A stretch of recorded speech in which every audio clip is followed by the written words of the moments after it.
Hello बच्चों, welcome back to my YouTube channel Brains city.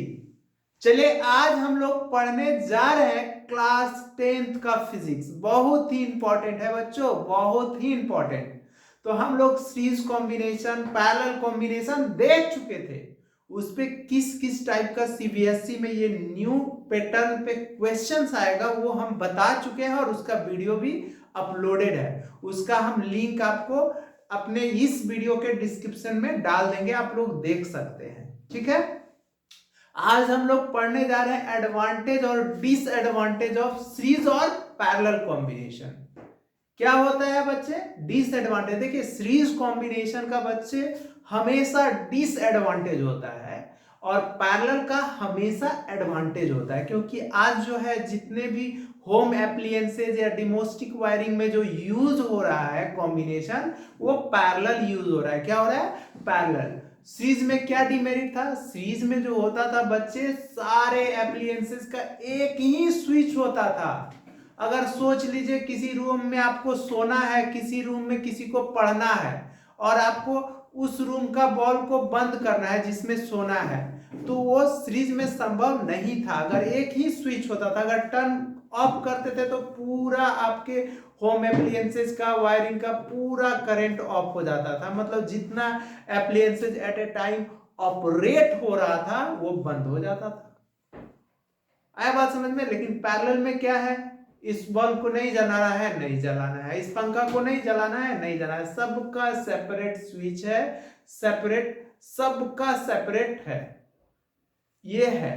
और series combination में एक तो डिमेरिट हो गया कि एक ही स्विच होता था। दूसरा डिमेरिट क्या हो गया बच्चे? दूसरा डिमेरिट ये है कि उसमें करंट क्या हो जाता था? मिनिमम हो जाता था। जितना बोर्ड से दूर, मतलब ये बोर्ड मेन स्विच है, मेन स्विच से जितना दूर एप्लियंसेस होता था उसका वोल्टेज कम हो जाता था। और एट ए टाइम अगर एक एप्लियंसेस कोई वर्किंग करना बंद कर देता था या किसी तरह डिफॉल्ट आ जाता था या ऑफ हो जाता था, तो सारा एप्लियंसेस का करंट ऑफ हो जाता था। आया बात समझ में? ये था। और जितना भी एप्लियंसेस हम लोग सीरीज कॉम्बिनेशन में यूज करते थे सबका वोल्टेज अलग अलग होता था बच्चे। यही कारण था डिसएडवांटेज। देखिए डिसएडवांटेज ऑफ क्या था? Series combination. क्या होगा डिसएडवांटेज? देखिए if one electrical appliances stop working, अगर एक इलेक्ट्रिकल एप्लियंसेस अगर वर्किंग स्टॉप कर देता है ड्यू टू सम डिफेक्ट, किसी डिफेक्ट के कारण, तो then all other appliances also stop working. Working को क्या करेगा बच्चे? स्टॉप कर देगा। बताए हम कि अगर कोई होम एप्लियंसेस में कोई डिफेक्ट, कोई कारण, एक बल्ब स्विच, एक बल्ब मान लेते हैं फ्यूज्ड हो गया या एक मरकरी टूट गया, तो सारा एप्लियंसेस का करंट ऑफ हो जाएगा, सारा एप्लियंसेस काम करना बंद कर देगा। आया बात समझ में?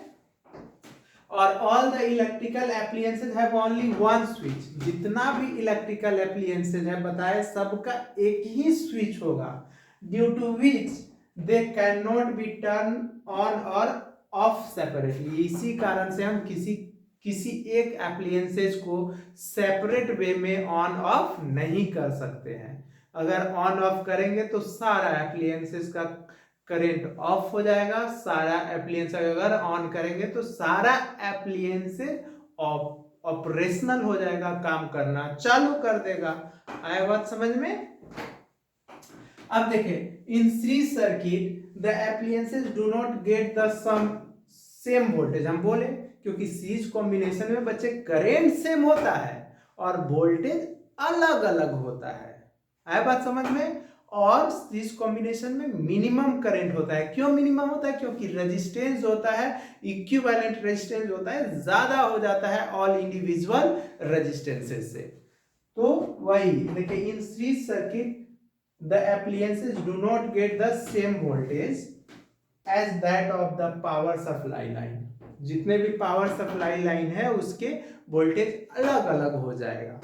और फिर in the series connection of electrical appliances the overall resistance of the circuit in, क्या बोले, in case of too much हो जाएगा due to which the current from the power supply line low. हम बोले ना कि क्या हो जाएगा कि उस केस में रेजिस्टेंस जो हो जाएगा, सीरीज कॉम्बिनेशन में रेजिस्टेंस बहुत ज्यादा हो जाएगा, जिसके कारण उसके पावर सप्लाई लाइन में करंट कम हो जाएगा, लो हो जाएगा। आए बात बच्चे समझ में? कोई प्रॉब्लम?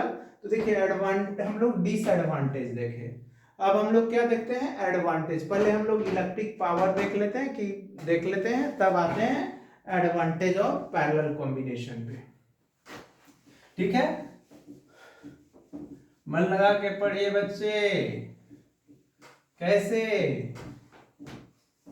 मोबाइल फोन, पानी, खाना, ये सब दूर रखिए अपने टेबल के पढ़ाई से, बस पढ़ाई कीजिए, क्योंकि वो सब क्या है, आपको डिस्टर्ब करेगा पढ़ाई में। क्योंकि अभी जितना सेल्फ स्टडी आप लोग कर सकते हैं, क्योंकि वो सब छोटा छोटा चीज के पीछे भागिएगा तो बड़ा नहीं बन पाइएगा। बड़ा बनने के लिए त्यागना पड़ेगा, छोटा छोटा चीज को छोड़ना पड़ेगा। देखिए हम लोग आ रहे हैं इलेक्ट्रिक पावर पे।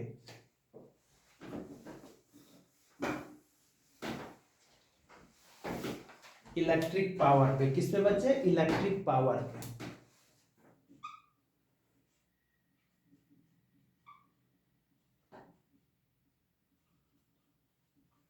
इलेक्ट्रिक पावर पी क्या होता है? इलेक्ट्रिक पावर तो हम लोग 9th क्लास में पढ़े थे। क्या पढ़े थे? वर्क एनर्जी पावर में रेट ऑफ डूइंग वर्क, कार्य करने की क्षमता को पावर कहते हैं। कितना पावर है उसको बोलते हैं। लेकिन यहाँ पे पावर को क्या बोलेंगे? द रेशियो ऑफ बोल सकते हैं, the ratio of electrical work done to the flow of charge. क्यों? क्योंकि इलेक्ट्रिक सर्किट में जो वर्क डन हो रहा है वो इलेक्ट्रिक चार्ज के कारण हो रहा है बच्चे, इसीलिए उसको हम लोग इलेक्ट्रिकल वर्क डन बोलते हैं। वर्क डन दो तरह का होता है, इलेक्ट्रिकल और नॉन इलेक्ट्रिकल। नॉन इलेक्ट्रिकल जो होता है ना, मतलब कोई एक्सटर्नल फोर्स के कारण वर्क डन हो रहा है, जो वैसा वर्क डन जो नॉन कंजर्वेटिव है, जो कि कंजर्वेटिव नहीं है, उसको हम लोग एक्सटर्नल वर्क डन बोलते हैं। जो इंटरनल एजेंट के कारण वर्क होता है, जिसको आपको महसूस कर सकते हैं, फील कर सकते हैं, वो इंटरनल वर्क डन में आता है। वो कंजर्वेटिव होता है बच्चे। कंजर्वेटिव का मतलब पाथ इंडिपेंडेंट, ये ओनली डिपेंड्स करता है इनिशियल और फाइनल पोजीशन पे। आया बात समझ में? तो इलेक्ट्रिक पावर का क्या होगा डिफिनेशन? द रेशियो ऑफ क्या होगा? Electrical work done to the flow of charge. To the क्या बच्चे? Flow of charge is called क्या कहलाएगा? इलेक्ट्रिक पावर कहलाएगा। ठीक है, क्या बोले? The ratio of electrical work done to the flow of charge is called क्या कहलाएगा? इलेक्ट्रिक पावर कहलाएगा। तो electric power P is equal to electrical work done बटे फ्लो ऑफ चार्ज।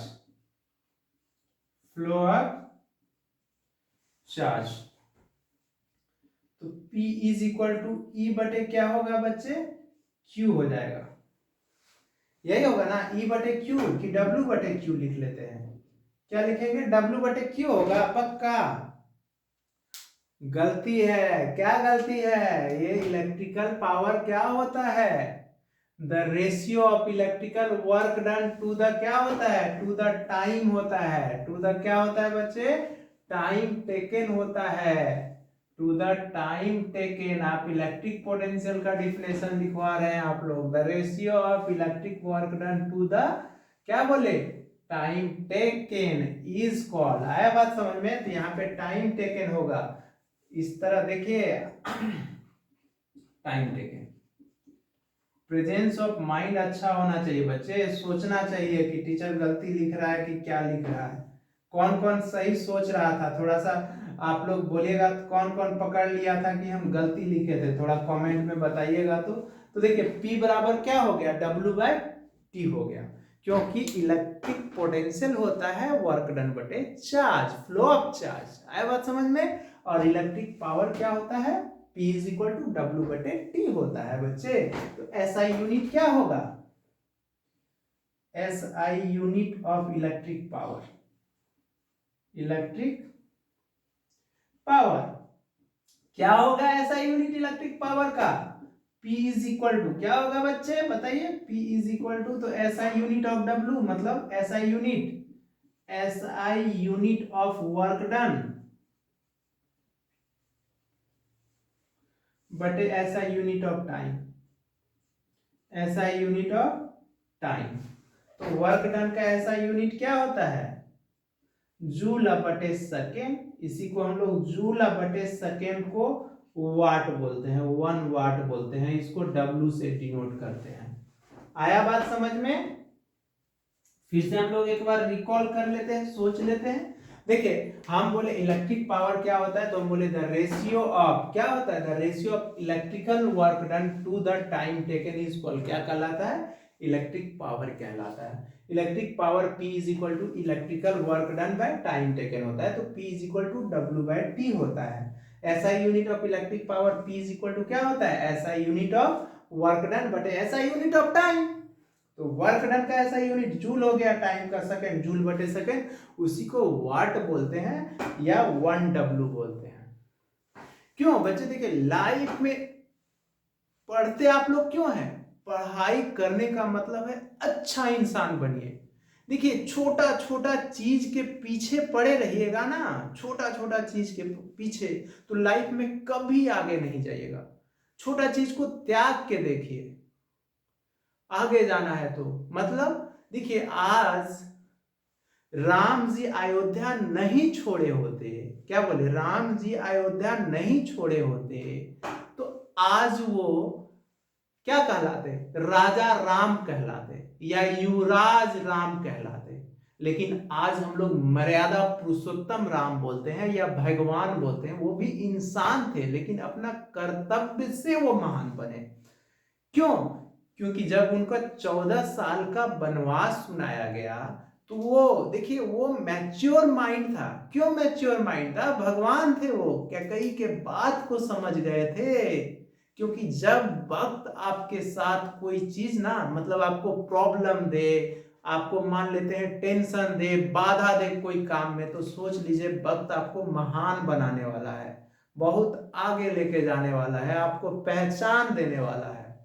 जब उनको 14 साल वनवास जाना था तो सबसे पहले कैकेयी को जाके पैर छुए। क्यों छुए, क्योंकि उनको गिल्टी महसूस हो रहा था कि हम राजा को 14 साल के लिए वनवास दिए हैं राम को, और अपने भरत को गद्दी दिए हैं, लेकिन वो मैच्योर माइंड था। और देखिए अगर वो लंका नहीं छोड़े होते, वन वन नहीं घूमे होते, रावण को नहीं मारे होते, तो आज राजा राम होते। लेकिन आज मर्यादा पुरुषोत्तम श्री राम है।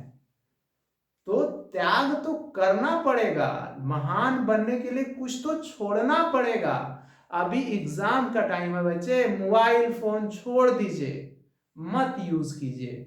जो भी आपका डिस्ट्रैक्टिव एलिमेंट है आपके सामने उसको हटा दीजिए। अभी सिर्फ मेहनत कीजिए, सेल्फ स्टडी पे ध्यान दीजिए, मेहनत कीजिए।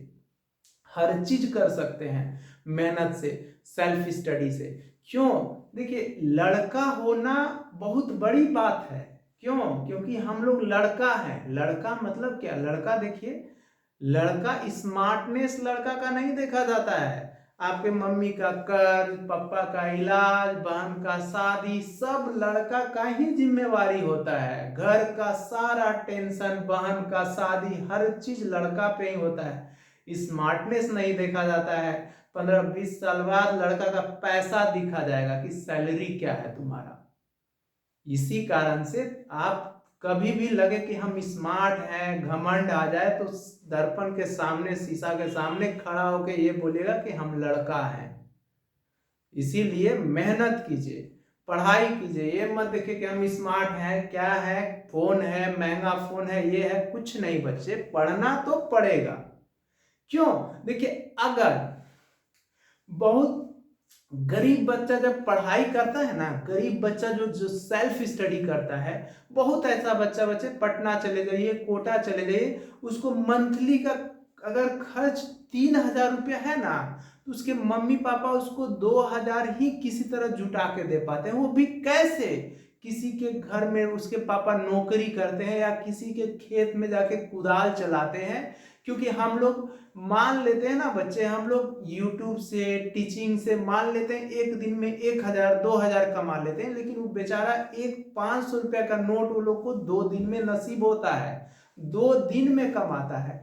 किसी के घर में गोबर पात के, गाय खिला के, किसी तरह पैसा या कर्ज पैसा लेके बच्चा को भेजता है कि बच्चा पढ़ लिख लेगा, फ्यूचर सेट हो जाएगा तो मेरा भी कुछ सपना पूरा हो जाएगा।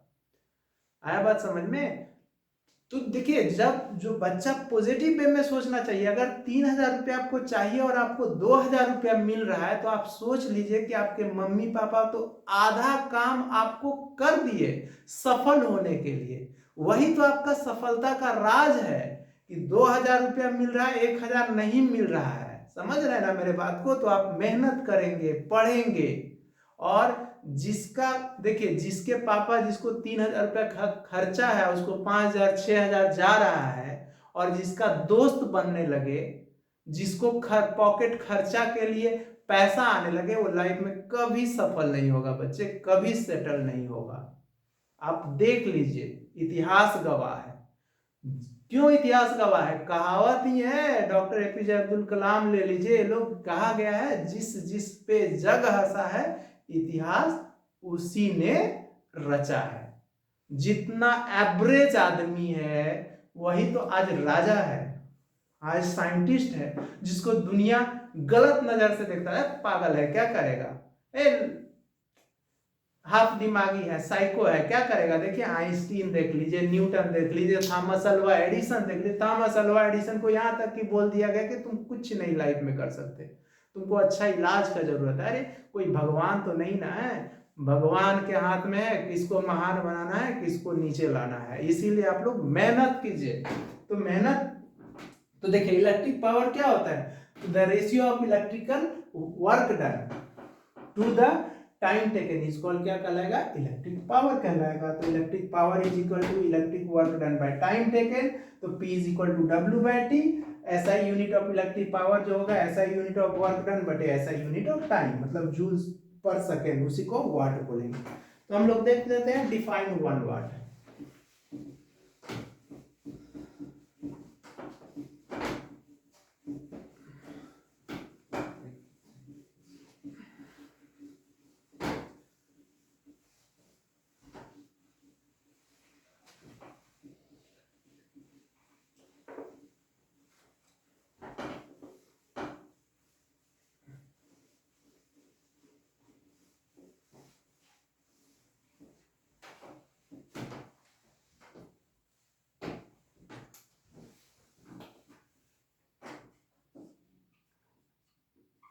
डिफाइन 1 वाट। आपसे पूछेगा कि 1 वाट को डिफाइन करो, तो क्या बोलेंगे आप लोग? क्या होगा? द पावर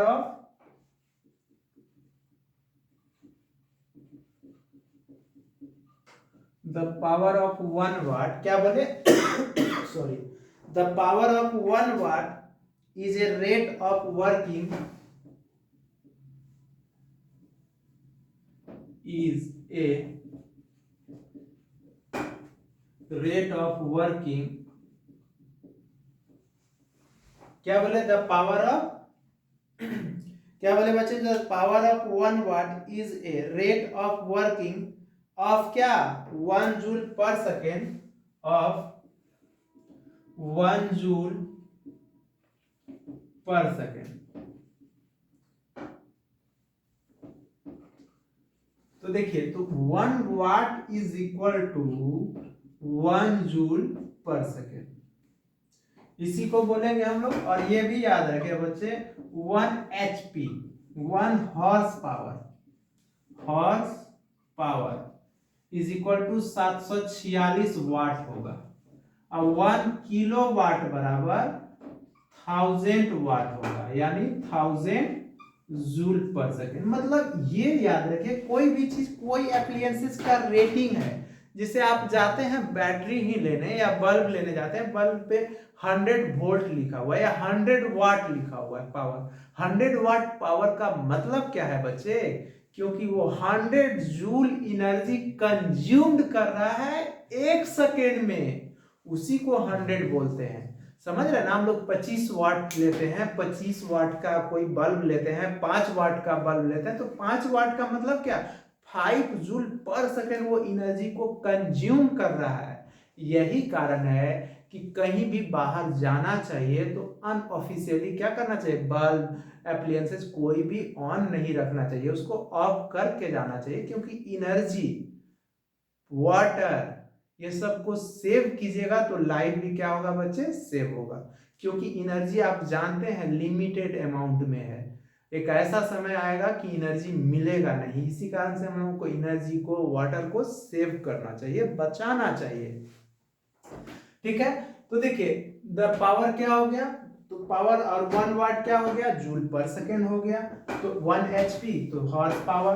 तो देखिए आपसे ये भी पूछ सकता है बच्चे कि 1 पावर 1 W बराबर, तो जूल बटे सेकेंड है, तो 1 जूल को हम लोग क्या लिखे थे? केजी मीटर स्क्वायर पर सेकेंड स्क्वायर। अब बटे सेकेंड, तो इसको आप केजी मीटर स्क्वायर पर सेकेंड क्यूब, आप इसको भी बोल सकते हैं 1 वाट इज इक्वल टू, आया बात समझ में? 1 वाट इज इक्वल टू ये होगा। चलिए आगे बढ़ते हैं, हम लोग कैलकुलेशन ऑफ पावर देखते हैं।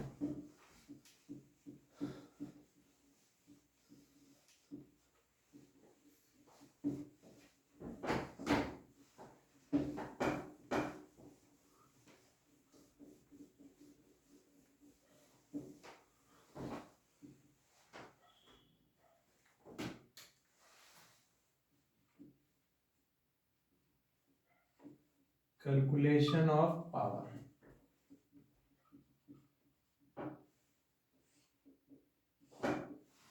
क्या होगा कैलकुलेशन ऑफ पावर? तो देखिए पावर हम लोग पहले इलेक्ट्रिक पोटेंशियल देख लेते हैं। इलेक्ट्रिक पोटेंशियल क्या पढ़े थे? V is equal to work done बटे चार्ज, फ्लो ऑफ चार्ज, यही ना पढ़े थे? मतलब V बराबर हम लोग W बाई क्यू पढ़े थे, तो W इज इक्वल टू क्या होगा? V इंटू क्यू हो जाएगा। और हम लोग बच्चे Q इज इक्वल टू क्या लिख सकते हैं? I इंटू टी लिख सकते हैं। ठीक है, तो देखिए पावर बराबर क्या था? Power P is equal to, तो work done, electric work done, वही वर्क डन बटे टाइम होगा। तो वर्क डन हो गया क्या? W बटे टी हो जाएगा।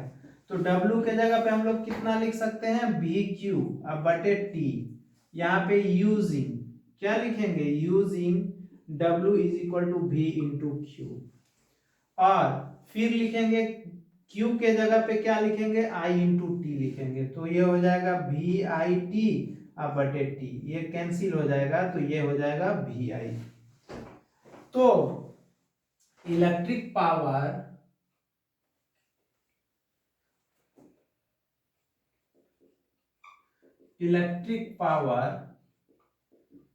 in terms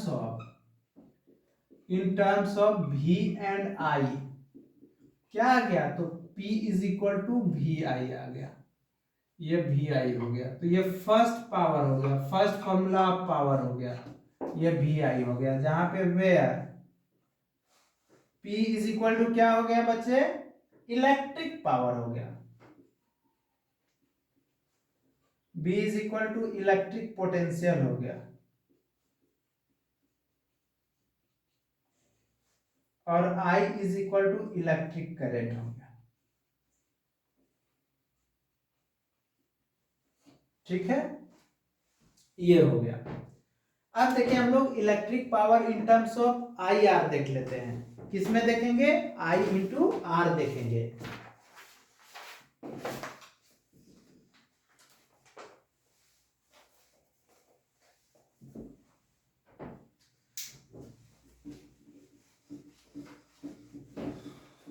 तो एक पावर का फॉर्मूला हम लोग देख लिए, P बराबर W बाई टी होता था, और P बराबर एक हो गया VI, हो गया ना VI।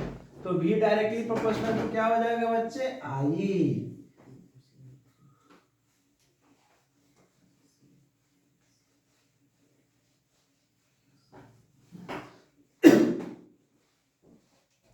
मतलब ये बोले कि हम लोग P इज इक्वल टू देखे V इंटू आई, ठीक है, ये था फॉर्मूला। हम बोले अगर when I is equal to constant हो जाए, अगर करंट जो हो ना इलेक्ट्रिक वायर से, जो इलेक्ट्रिकल एप्लायंसेस में करंट सेम कर दिया जाए, सेम जाए, मतलब हर सेकंड पे 10 एम्पियर, हर सेकंड पे 10 एम्पियर, ऐसे 2 एम्पियर 3 एम्पियर, हर सेकंड पे 2 एम्पियर, हर सेकंड पे 2 एम्पियर कांस्टेंट हो जाए, तो उस केस में P directly proportional to V होगा। मतलब पावर जितना ज्यादा होगा उसका इलेक्ट्रिक वोल्ट, इलेक्ट्रिक पोटेंशियल उतना ज्यादा होगा। मतलब क्लियरली क्या लिख सकते हैं, clearly when flow of current are same, when flow of current are same, then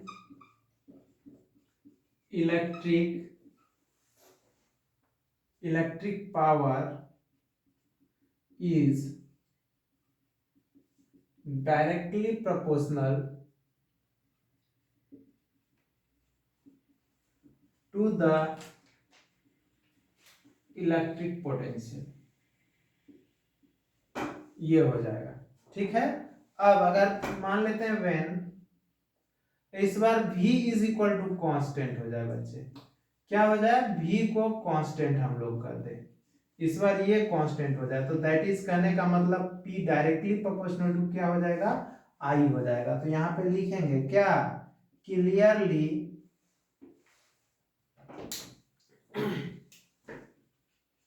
when electric potential is constant,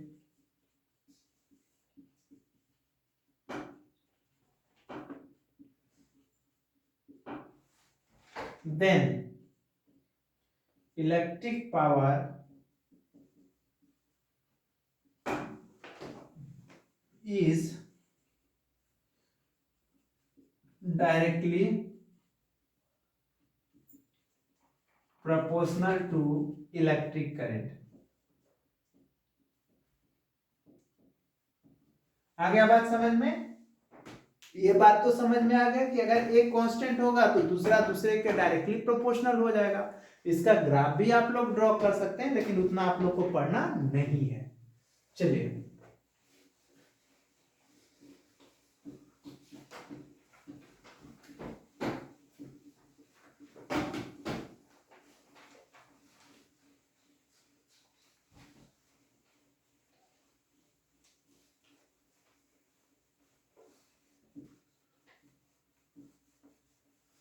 इसीलिए आप लोग लड़का लड़की कोई भी हो, स्किल डेवलप कीजिए, मेहनत कीजिए,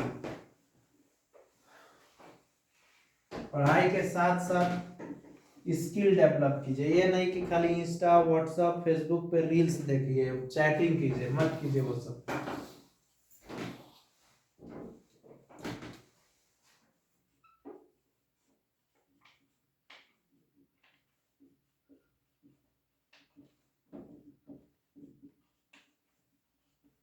electric power in terms of, किसको देखने जा रहे हैं हम लोग, आई एंड आर। किसमें, आई एंड आर, आई और आर में देखने जा रहे हैं हम लोग। ठीक है, तो आई आर में क्या, तो हम लोग फॉर्मूला पहले देखे, फर्स्ट पावर क्या था, P is equal to V I था, ये था। अब by using Ohm's law, Ohm's बाई साहब को याद कीजिए, ओम्स लॉ, तो V is equal to I R. तो देखिए किसके टर्म में बोल रहा है, आई और आर के, इसका मतलब V को एलिमिनेट करना है, तो P is equal to V के जगह पे आई आर पुट कर लेंगे, यहां पे कैपिटल आई ही लिखे ना, अच्छा रहेगा। आई आर आई इंटू ये आई, तो P इज इक्वल टू क्या हो गया बच्चे, आई स्क्वायर आर हो गया। तो एक ये भी फॉर्मूला हो गया। आया बात समझ में? एम्पियर है और एक तो ये फॉर्मूला है ही। अब हम लोग देखने जा रहे हैं electric power.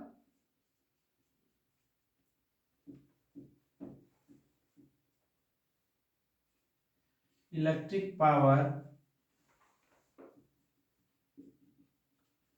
In terms of I R हो गया, वी आई हो गया, देखिए वी आई हो गया, V and R, V and R. अब हम लोग वी और आर में देखने जा रहे हैं, वी एंड आर। तो देखिए वी एंड आर में तो electric power in terms of V and R में क्या करेंगे बच्चे हम लोग? तो बाय यूजिंग, देखिए तो हम लोग by using formula, by using first formula कौन सा यूज करेंगे? V is equal to I V I, P is equal to V I, P is equal to V I, ये वाला हम लोग फर्स्ट यूज करेंगे बच्चे। अब देखिए इसको हम मिटा रहे हैं।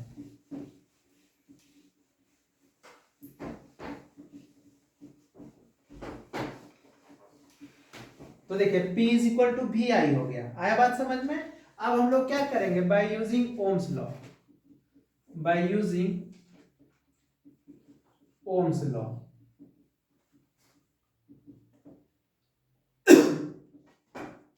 ओम्स लॉ, तो V is equal to I into R, तो therefore I is equal to V बटे आर, V बटे आर। तो देखिए हम लोग को पावर इन टर्म्स ऑफ क्या बोल रहा है? V और R के टर्म में, तो I को एलिमिनेट कर लीजिए। तो बाय यूजिंग क्या था? तो P is equal to V I, तो P is equal to V और यहाँ पे V बटे R, तो क्या हो गया? V स्क्वायर बटे R। ये हो गया पावर का फॉर्मूला, तीसरा formula V square by R, ये हो गया। तो इससे आप क्या देखें? तो फर्स्ट फॉर्मूला फॉर पावर क्या हो गया? आप लोग ये याद रखेंगे, क्या याद रखेंगे? इसको हम लिख देते हैं अच्छे से, देखिए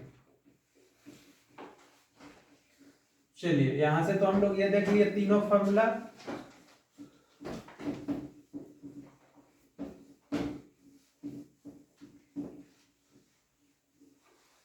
हम लोग देखेंगे फर्स्ट फॉर्मूला फॉर पावर। देखिए first formula for power, first formula power का क्या देखे हम लोग? P is equal to V I, ये देखे थे। फिर सेकेंड फॉर्मूला फॉर पावर क्या देखे अभी हम लोग? P is equal to I square R, क्या देखे? I square R. फिर थर्ड फॉर्मूला फॉर पावर, तो क्या देखे? P is equal to V square by R. ये तीन फॉर्मूला देखे, तीनों को क्या करना है? एम्पियर। मारो टोटल रट्टा, रट के रखना है बच्चे। तो देखिए इस पे एक क्वेश्चन हम लोग देखते हैं।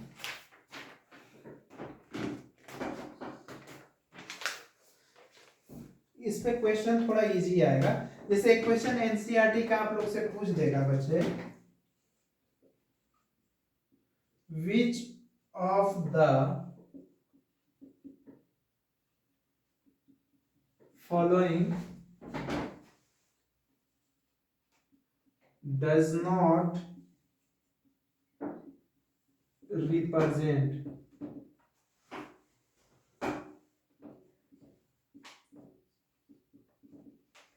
इलेक्ट्रिकल पावर इन ए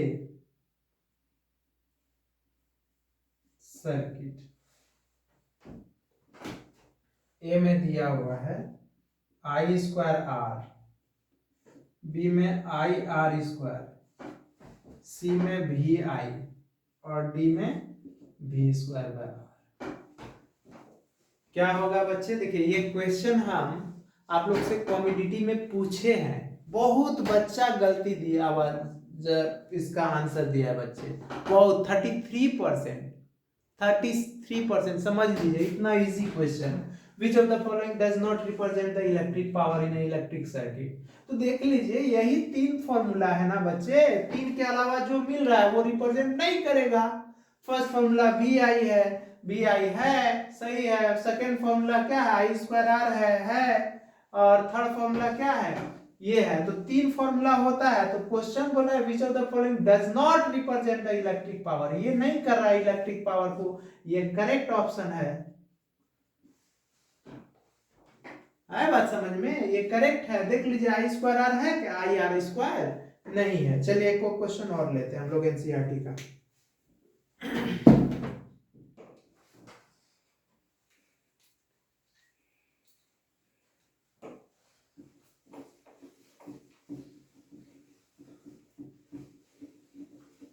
इसमें बहुत इंपॉर्टेंट है बच्चे, जब हम इलेक्ट्रिक एनर्जी जो पढ़ाएंगे किलोवाट आवर वाला, जो हम लोग होम एप्लियंसेस में यूनिट का टर्म जो करेंगे कि कितना रेटिंग वोल्टेज होगा, कितना पर यूनिट खर्च हो रहा है, टोटल एनर्जी कितना कंज्यूम होगा, टोटल कॉस्ट कितना होगा, वो सब क्वेश्चन एक क्लास उस पर हम बनाएंगे वीडियो, बहुत इंपॉर्टेंट है। तब जाके इलेक्ट्रिक करंट को समाप्त करेंगे हम लोग। आया बात समझ में।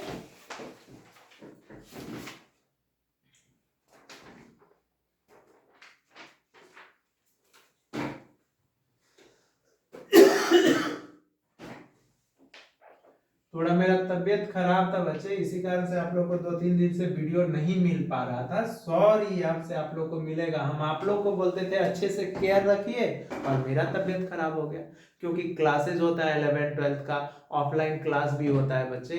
जिस दिन मेरा 1000 सब्सक्राइबर पूर्ण जाएगा उस दिन से आप लोग को लाइव क्लास भी हम कराएंगे सारे बच्चे के साथ भी। देखिए what will be the current drawn by an electric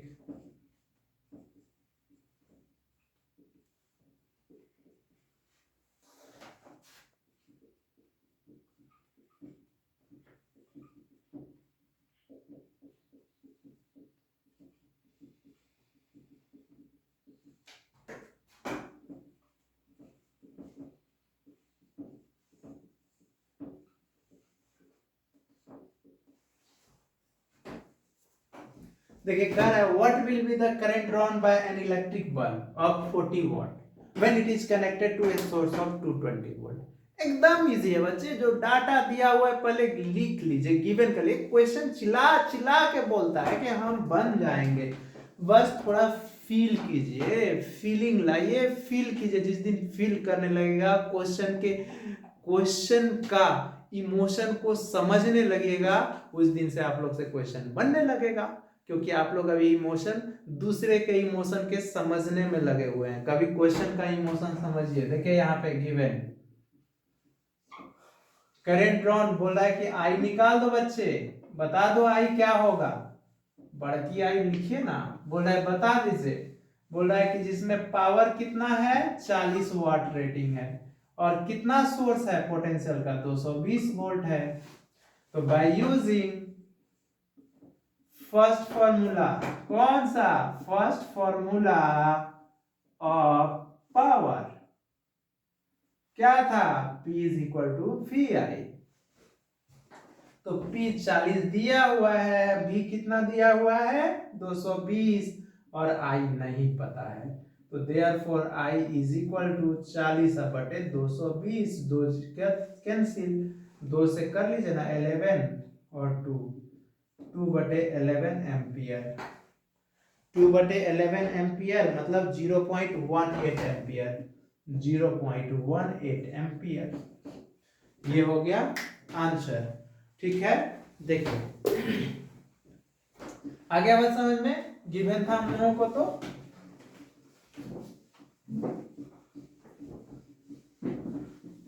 हम लोग देख लेते हैं एडवांटेज ऑफ किसका, पैरेलल कॉम्बिनेशन बच्चे। तब और बस एक आप लोग का बस एक लेक्चर का और बचेगा, बस इलेक्ट्रिक करंट भी समाप्त हो जाएगा। देखिए बच्चे, हम लोगों का बचा हुआ था एडवांटेज, हम लोग डिसएडवांटेज तो सीरीज का पढ़ लिए। एडवांटेज बचा था किसका? पैरेलल का। एडवांटेज ही एडवांटेज है। पैरेलल में देखते हैं हर रूम में हर एप्लियंसेस का अलग अलग स्विच है, जिसको चाहिए सेपरेट ऑन सेपरेट ऑफ कर सकते हैं। आया बात समझ में? और सारे एप्लियंसेस के अलोंग सेम वोल्टेज जाता है। करंट अलग अलग होगा सबका, वोल्टेज सबका सेम होगा। पैरेलल में हमेशा वोल्टेज सेम होता है और करंट मैक्सिमम होता है। क्यों? क्योंकि इक्विवेलेंट रेजिस्टेंस जो होता था ऑल इंडिविजुअल रेजिस्टेंसेस से कम होता है बच्चे। तो देखिए, if one appliance stop working due to some defect, अगर एक मरकरी फ्यूज भी हो जाए, एक पंखा नहीं भी चल रहा है, एक बल्ब मान लेते हैं फ्यूज हो गया, कोई भी एप्लियंसेज एक डैमेज हो गया, तब पर भी पूरे होम एप्लियंसेज पे कोई डिफेक्ट नहीं होगा, सारा ऑपरेशनल मोड में रहेगा, ऑपरेट करते रहेगा। लेकिन वही सीरीज कॉम्बिनेशन में ऐसा नहीं था। अगर एक एप्लियंसेज वर्किंग स्टॉप करता था तो सारा एप्लियंसेज वर्किंग स्टॉप कर देता था। आया बात समझ में? वही if one appliance stop working due to some defect, then all other appliances keep working normally. Each electrical appliances has its own switch। बोले ना कि सारे appliances का अलग अलग अपना अपना स्विच होगा, अपना अपना घर होगा, ऐसा मान लीजिए। सीरीज में क्या होता है? ईर्ष्या चलता है, दांज चलता है कि तुम नहीं करेगा ना, हम भी नहीं करेंगे। एक अगर एप्लियंसेस काम करना बंद किया, सब बंद कर देगा, नहीं करेंगे हम भी। अब पैरेलल में वैसा नहीं होता है। पैरेलल का लीडरशिप अच्छा है बच्चे। बोलता है कि एक हम काम नहीं करेंगे, बोलता है मत करो, हम लोग काम करेंगे, हम लोग ऑपरेशनल रहेंगे। तो वही each electrical appliances has its on switch due to which it can be turned on or off separately या independently without affecting other appliances.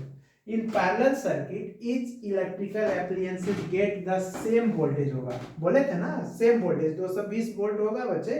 वो पावर सप्लाई लाइन होता है, रेटिंग वोल्टेज होता है 220, वो रहेगा ही रहेगा।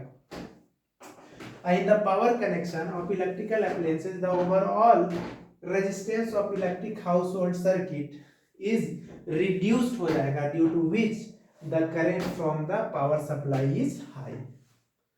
ठीक है बच्चे, तो इस क्लास को हम यहीं पे स्टॉप करते हैं, यहीं पे रोकते हैं। और आप लोग अपना अच्छे से ख्याल रखिए, मन लगा के पढ़िए और मेरे चैनल ब्रेन सिटी को लाइक कीजिए, सब्सक्राइब कीजिए, दोस्त को बताइए।